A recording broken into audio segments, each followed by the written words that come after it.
Thinking Aloud. Conversations on the leading edge of knowledge and discovery with psychologist Jeffrey Mishlove.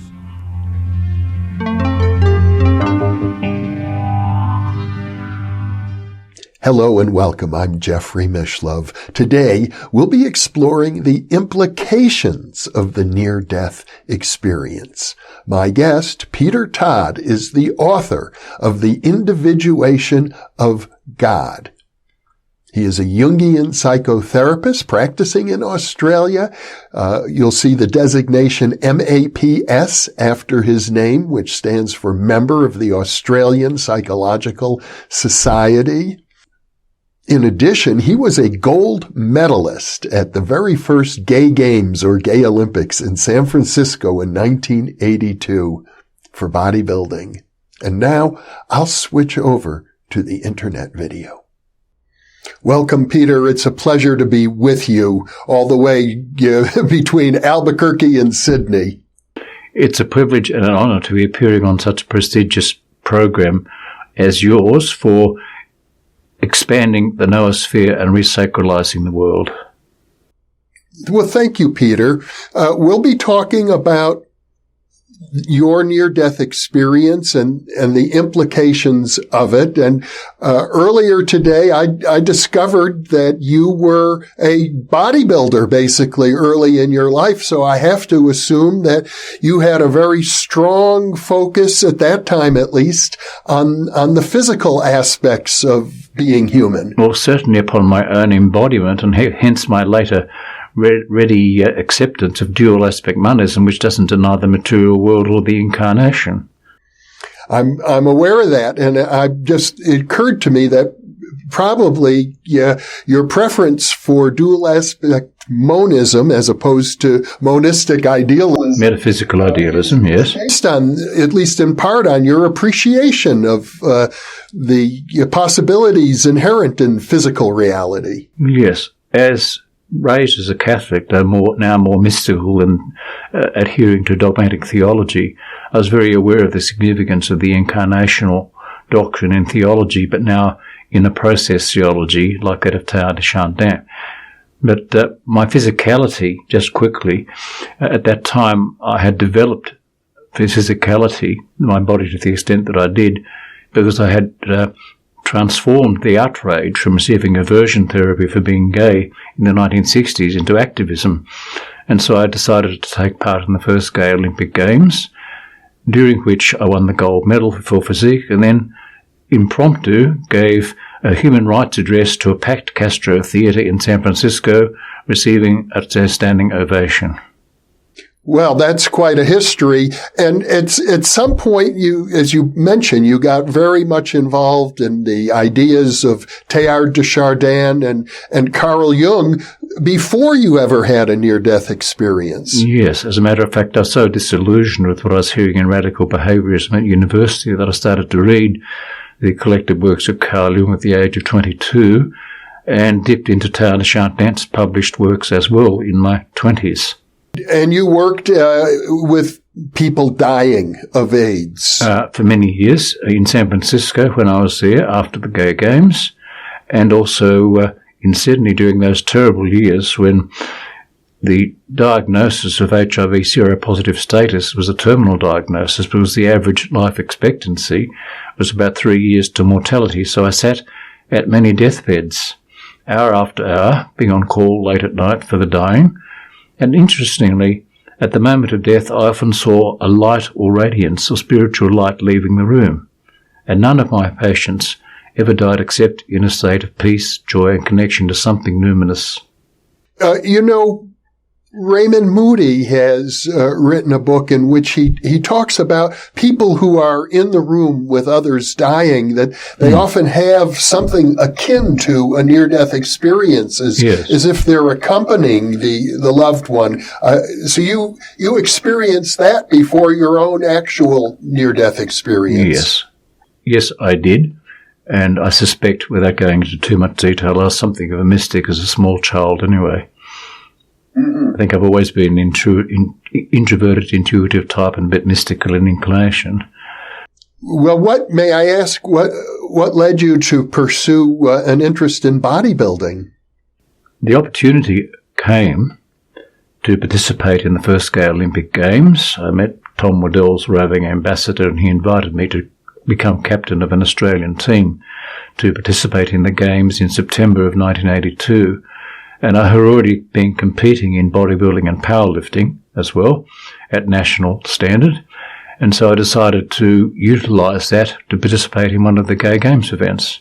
It wasn't a narcissistic preoccupation with my physicality, but more a use of that as a symbol of a hero and role model that other very muted and frightened people who happen to be homosexual might identify with and be inspired by. Your mystical inclinations, which you indicated went back to your childhood, didn't prevent you from taking a deep interest in bodybuilding. Not at all. I saw no antithesis at all.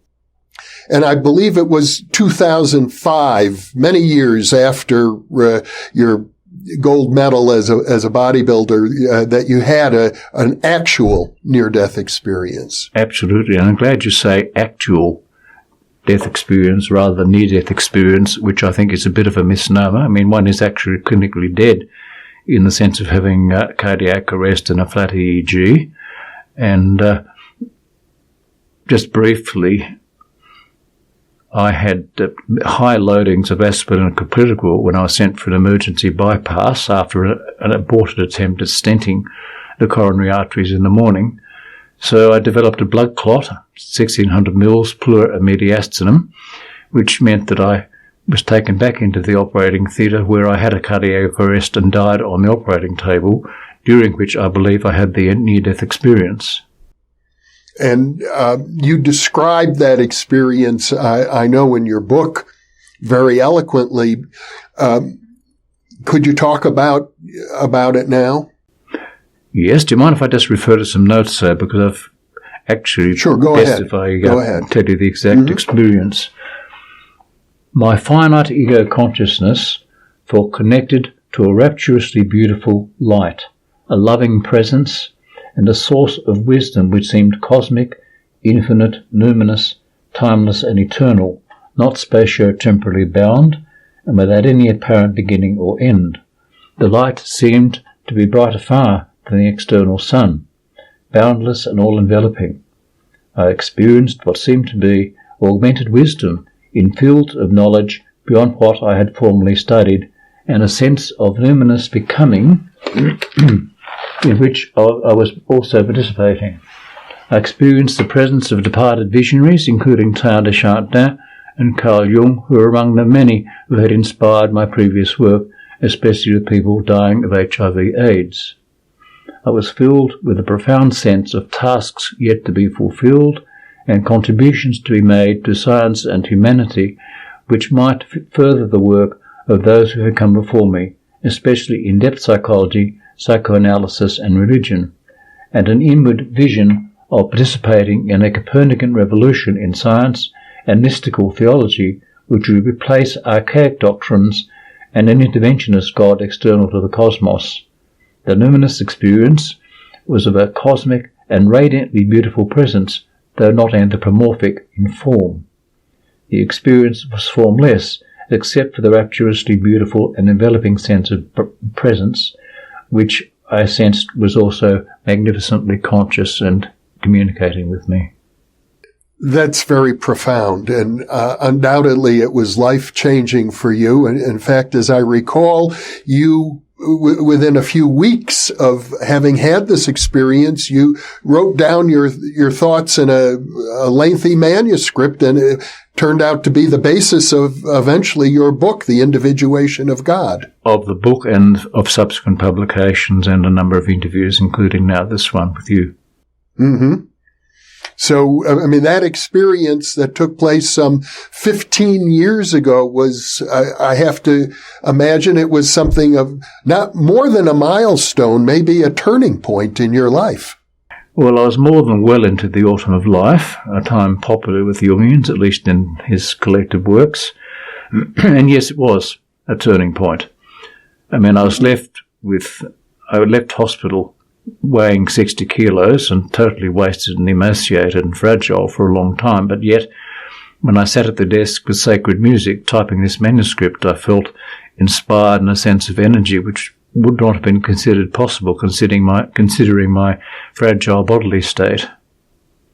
So it certainly took possession of me, as Carl Jung would suggest, a complex or an archetype. If that was the case, it would be, I'd have to think, what we might call a Godhead archetype.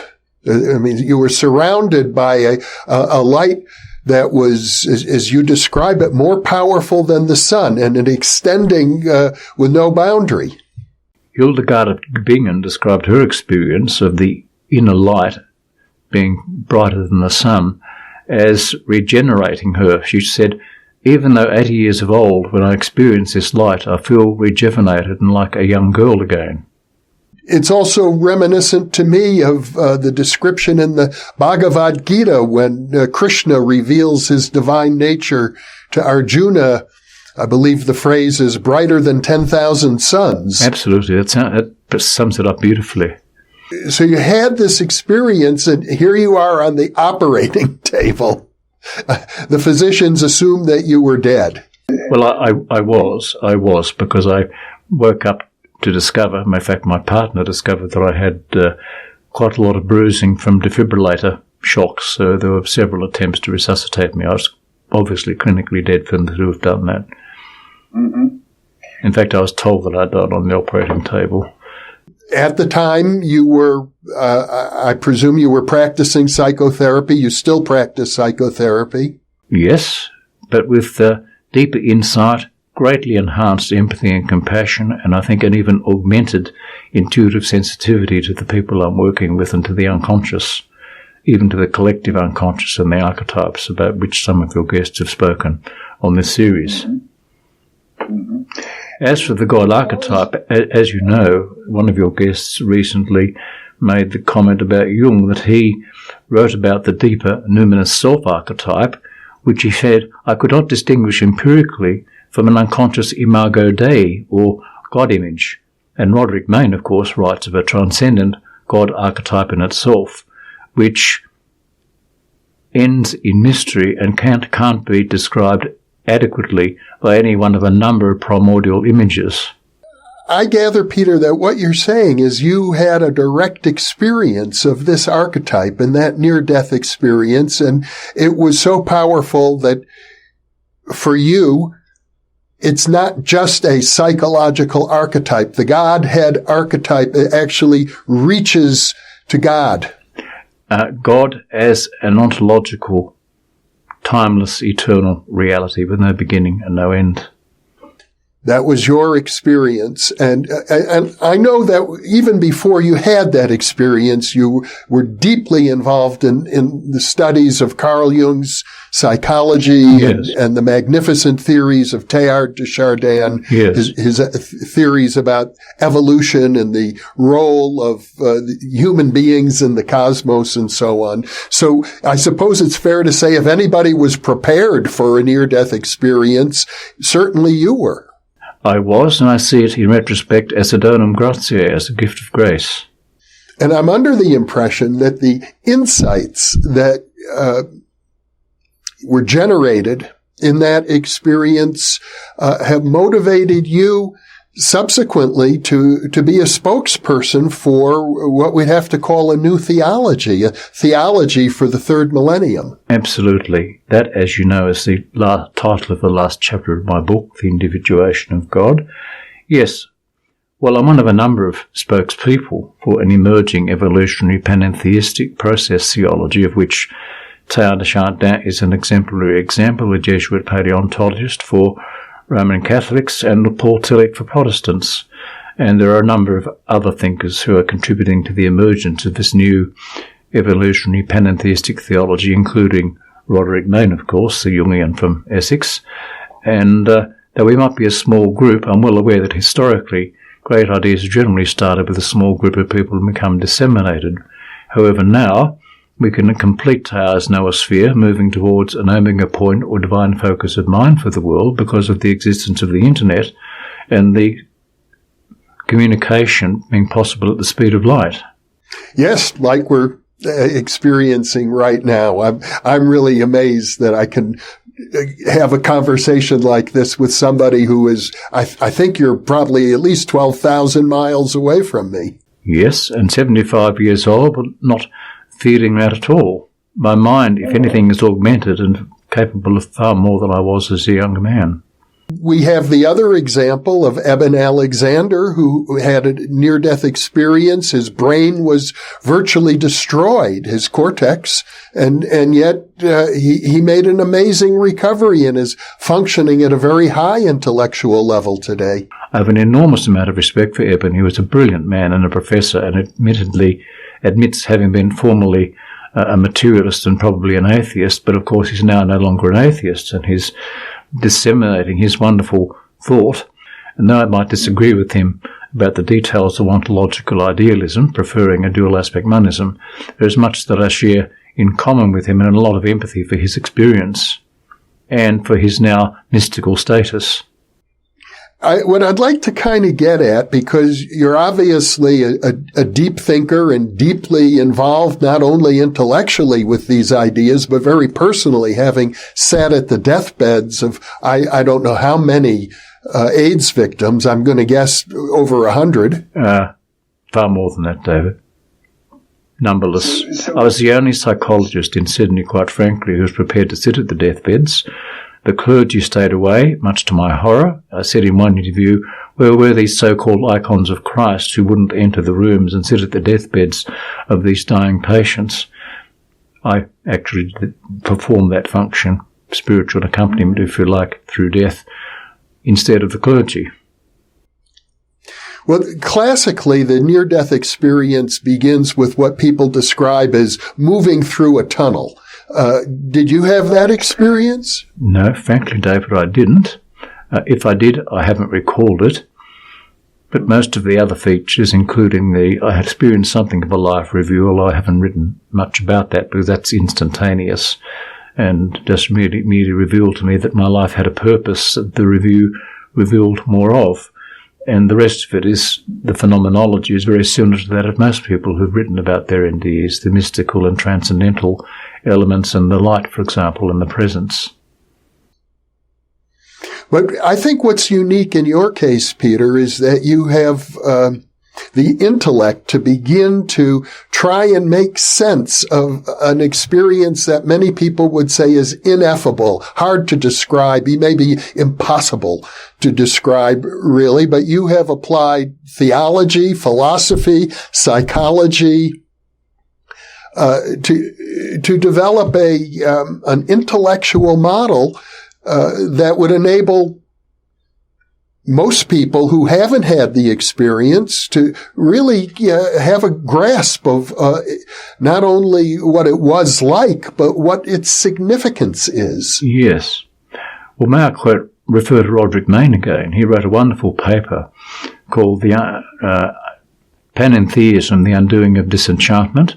And the disenchantment, of course, is with traditional theisms, with their external interventionist God, a cosmic sadist in many ways, and not at all related to cosmology or evolution, whereas the kind of numinous principle that Jung and Theilhard are writing about, and Roderick Mayne as well, is one of process, God co-evolving with humanity, as well as being incarnate. So there's a notion with Master Eckhart even of a continuing incarnational process, which Jung himself refers to, of course, in his Answer to Job essay. So God continues to evolve and co-evolves with us, and we're involved in a process that I refer to as co-creative divinization of the world. It's very different than a theology that suggests that God is already perfect in every way. Well, I think that's the God that Richard Dawkins killed off, maybe to our benefit, perhaps not intentionally so. Richard Dawkins, who wrote The God Delusion, I believe, is the book you're probably referring to, which was very popular some time ago, claimed that people who believe in God are basically fulfilling some sort of a subconscious fantasy that they want to live forever. They don't want to die. Well, he's borrowed that idea from Sigmund Freud, the author of Moses and Monotheism and the Future of an Illusion, where the illusion, of course, is religion. What Richard doesn't tell us, however, is that he's dispensing with a notion of God that was already dead with the quantum revolution in physics, and then the collaboration between Jung and Wolfgang Pauli on the relationship between mind and matter and complementarity, and leading to a panentheistic mystical theology. I think I'd like to mention here too, whilst it occurs to me, that one of the founders of quantum physics, Niels Bohr, once made the remark that the problem with some ideas is not that they're crazy, but that they're not crazy enough. I'm under the impression, given your extensive background, that many of these same ideas were already in a nascent form in your mind, and that what happened is the near-death experience, or as probably better said, the actual death experience that you had, vivified those thoughts for you, really made them alive. It brought them to life, and it brought me to life as well, with a sense of a need to, again, you see, following Teilhard and his work on evolving a noosphere, moving towards divine focus of mind, a need to see what's happening in the world and the menace to the planet posed by thermonuclear weapons and climate change, to embark upon a process with others of resacralizing the world, which may help to mitigate the destructiveness of the human shadow, particularly in its collective aspects, as if we haven't had enough lessons from Nazi Germany and Joseph Stalin and Chairman Mao already. Well, we've certainly, especially in the 20th century, had to confront human shadows, darkness, perhaps even evil rising on every side. And we're not done with it yet. We're still experiencing many of these traumas. Let me jump around a little bit, because you've mentioned the importance of Teilhard in your life. And actually, I think it's worth mentioning he had something of an indirect influence on me as well, because one of my mentors and big inspirations is the psychologist Jean Houston, who grew up in Manhattan. And as a child, playing in Central Park in New York, she met him. She met this and took daily walks with a man she knew as Mr. Thayer. And he was, I think, in their conversations, though she was a 12-year-old girl at the time, began to stimulate her to become the great spiritual teacher and writer that she now is. Yes. So you were aware of that connection already? Yes, I was. And I think Teilhard was one of those remarkable Jesuit paleontologist theologians who had integrated his anima function in Jung's sense, and in a very deep sense of a numinous God archetype, though he wouldn't use that language to describe it. And you're right about my NDE. Some of those intimations of the divine and mystical experience were with me prior to the NDE, but in a sense the NDE made them seem far more profoundly real and embodied, and needing to be, as it were, I needed to be a kind of voice for them, almost a prophetic voice, if I can use that term, in a world that is suffering from the dangers implicit in climate change and thermonuclear weapons. When I describe the near-death experience as a turning point in your life, that might be the time in which you evolved from being a psychotherapist primarily to a person who on a mission to develop a new theology that would serve all of humanity for the next millennium. Exactly. One that would serve all of humanity globally and hasten the expansion of Teilhard's noosphere of meaning and consciousness of things sacred in the world. Well, the life of Teilhard de Chardin, I think, expresses right in his own career the obstacles that you're up against. He was silenced by the Catholic Church. Yes, just prior to Vatican II. Brilliant man. And you think it was the fact that it happened prior to Vatican II that it wouldn't have happened after? The Roman Catholic Church had an anaphylactic response to any talk of evolution or integrating evolution with Christianity and theology prior to Vatican II, and he had been sent into exile by his own Jesuit order, ironically and synchronistically even to China, where he was involved in unearthing the remains of Peking man. What a wonderful coincidence that was. But one of the obstacles is sort of traditional religion. Surely when you talk about a new theology for the next millennium, you're going to have a lot of people saying, we don't need a new theology. We need people to pay attention to the old theology. Mm-hmm. Well, that's particularly true in Australia, which is probably the last bastion of the most conservative form of Roman Catholicism in the world. I didn't know that. I do. My background is Irish Orthodox and Catholic. So in a sense, you've fought various battles in your life. You had to struggle against gay conversion therapy. You struggled for gay rights. You've been an AIDS activist. And now I have to call you a theological activist. Yes. Well, I think that transformation came to me particularly as a result of the NDE and the augmentation of my experience of the mystical.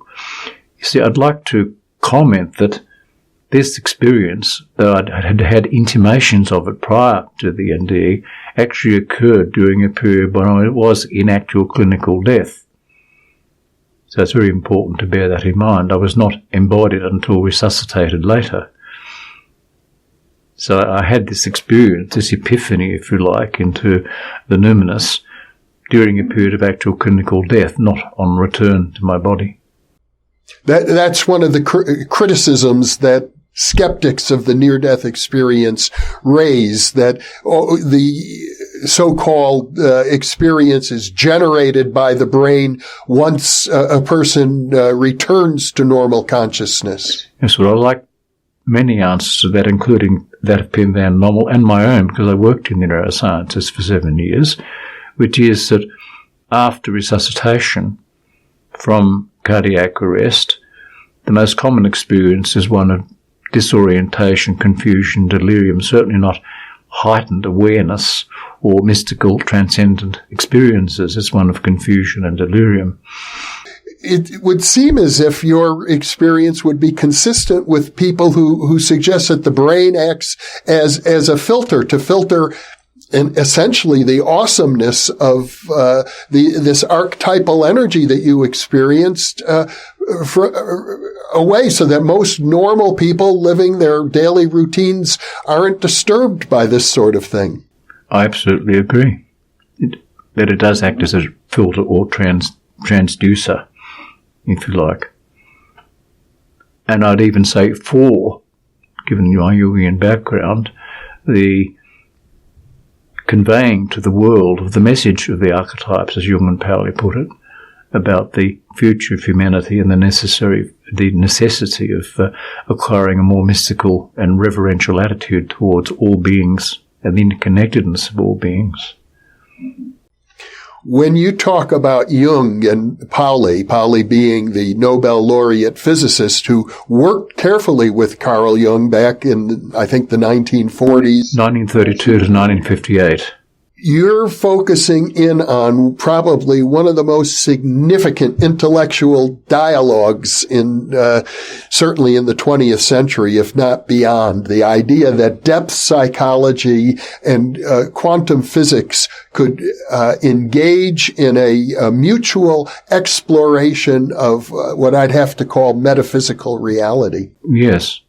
Well, we might come to this in the second interview, but just to anticipate that, Jung and Pauli developed the notion of extending complementarity beyond physics, like in the wave-particle duality, to the relationship between mind and matter, science and religion, where according to complementarity, the two aspects of the reality are mutually exclusive and exhaustive, and yet together necessary to explain a phenomenon exhaustively, and yet remain totally irreducible to one another, which, when one thinks about it, eliminates reductionism of either a materialist or idealist kind. This idea also centers on something known as unus mundus, the one world, the essentially the ground of all reality. Yes. Well, I was going to comment on the unus mundus in the second part of the interview, but just in answer to your question, for Jung and Pauli, that was the holistic ontological foundation of what would later become mind and matter in an epistemic sense. And this unus mundus is approached from the mental aspect via Jung's collective unconscious, and the material by quantum non-locality. An analogous idea is that of the implicate order of David Bohm, Basil Hiley, and Pavel Pulkanen and their colleagues, but we can talk about that more later if you wish. Let me try and keep the focus on your near-death experience. I'm kind of at a loss. In a way, it was an experience. It came and it went, but you're still living it in a sense. I have the impression that it never left you. Not only has it never left me, it informs a lot of what I do, and I sometimes re-experience it in dreams or in meditative states. I meditate regularly to sacred music, Gregorian chant, and I immediately reconnect with that mystical NDE, and sometimes things that I didn't experience during the NDE, but certainly a connection with the numinous God archetype, as you referred to earlier. Were you meditating prior to the experience? I had read Jung's essay, Transformation Symbolism in the Mass, so that when I attended the Mass, I had a rather different view of it than someone sitting in the pews seeing some external drama unfolding in the sanctuary. It seemed to have an inner correspondence to me. And this is prior to your near-death experience? Yes. So if anybody was ever ripe for that experience, it seems to me that it was you. And I have to say, Peter, it also seems to me that you're taking the experience probably further than other people who have had such experiences. I don't know any other theologian, and I have to call you a theologian at this point, who has actually had that experience. Well, maybe they have had it, but they didn't become a theologian because of it. That's quite correct. And yes, my theological ideas, resulting partly from the ND, have found their way not only into my book, but I was invited on the basis of having read that book by Professor John Grimm at the Divinity School at Yale University to publish a paper in Teilhard Studies, the Journal of the American Teilhard Association. So in a sense, I'm contributing to the evolution of theological thought through sources such as that as well. Well, that just makes the work you're doing all the more complex and richer. When you had that experience, were you surprised? Or was it something, given the many deathbeds that you have sat at, that didn't surprise you? It felt more like something you already understood. It felt strangely familiar when I was resuscitated and woke up. And on wakening, I actually expressed to a friend, having probably just emerged from the NDE and been resuscitated, I made the comment, God is so beautiful. I was simply consumed with this wonderful feeling of love, both being loved by the divine, connection with the divine and loving principle in the universe, and also love for the world myself, and an intention to use the rest of my life to make sure that people came to an awareness of the importance of Teilhard's milieu divin, divine milieu, the need to resacralize the world, having become disenchanted with the old theisms. You know, I don't recall Jung ever commenting on Teilhard or Teilhard ever commenting on Jung, but these are the two big influences, I think, in your life, and they seem very compatible. And there are several authorities, whose names I can't refer to at the moment, who have actually suggested that there may have been some converging thought between Jung and Teilhard de Chardin. Whether or not they ever corresponded, I don't think we shall ever know, but there are certainly similarities. The way Teilhard describes his God-Omega point is so similar to the way Jung described the numinous self-archetype and the unconscious and transcendent imago Dei. And also the concept of the noosphere seems akin to the notion of the collective unconscious. Oh, absolutely. I think that parallel is very clear. As you emerged from the near-death experience, I keep calling it near-death out of habit, but I know you prefer to think of it as actual death, and for good reason. But as you emerged, as you came back from the realm of, I don't even want to call it the realm of the deceased, because it seems like more alive than this realm. Well, in a way it is.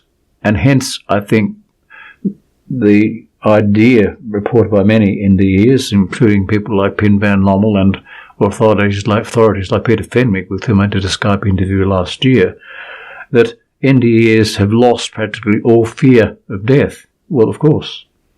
If this is what it's like to have died and to become part of a magnificent, numinous reality, there is nothing to fear. There is no extinction. I'm under the impression, though, that you can lose the fear of death without necessarily having an NDE. You could, I think in your case, after sitting at so many deathbeds, you probably lost your fear of death then. I lost a lot of it, but I think the NDE really consummated it for me. It's almost an experience I look forward to at the end of my life, whenever that is. The Unio Mystica. When you found yourself back in the hospital, were you disappointed? Was it difficult to return? After the initial experience of the God is so beautiful that I shared with my friend, I felt a little disappointed that I had to become re-embodied because my body was a mess. I had terrible complications following the surgery that I won't go into at the moment, but I was returning to a body that was emaciated and very disfigured compared to the physique you saw in the photograph in 1982. Well, Peter, this is a fascinating conversation. You're able to describe your experience with a lot of precision. And I think our viewers will be very interested in getting into the details of your understanding of a theology for the next millennium. Thank you for being with me. It's been my pleasure, Jeffrey.